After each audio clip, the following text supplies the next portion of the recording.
Okay, so I've got 4 ounces of spun fiber on my Andean plier. As you can see, it's crossed in the front, so it's like his coveralls or whatever.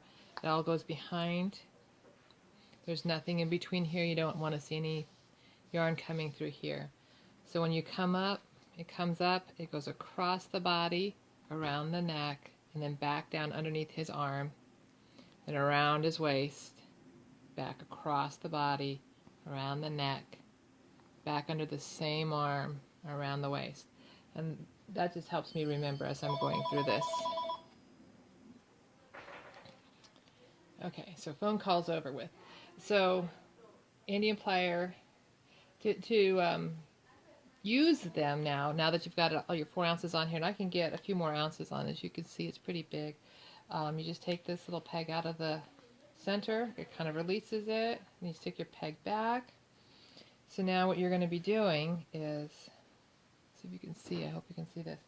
So you'll be pulling from the center and the outside, and let's see here if I can get this going.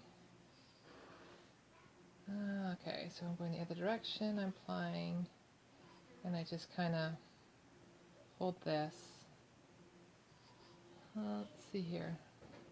And I kind of keep my hand this way. I know everybody has their own different way of plying or how they hold their yarn, and whatever works for you is what I say.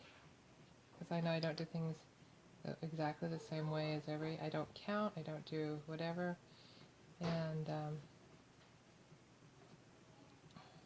so then you just take it off your Andean plier. This is for making a 2-ply. Like I said, I don't pull from 2 or 3 separate bobbins because I always have leftovers on. It doesn't always match up, and I like my yarn to always match up and have nothing left over, because by the time I get to the center of this, it will just fold on itself, and away we go. And then I don't have to, there's less ends to weave in.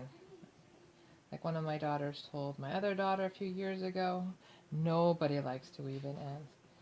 So this is what I do. I spin as much as my bobbin will hold, anywhere between 4 to 5 ounces.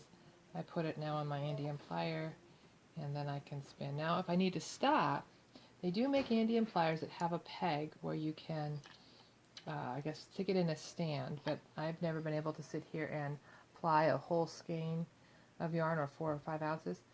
2 ounces, yeah, that's not a big deal. So I just kind of split it. I wrap one strand around that, and then I can just kind of let it drop down, and I can go away and come back, and it's not going to come undone. So if you can see, I just kind of set it down there. So hopefully that helps, and it's very easy to use, and we don't need to make things more complicated than they need to be. Thank you.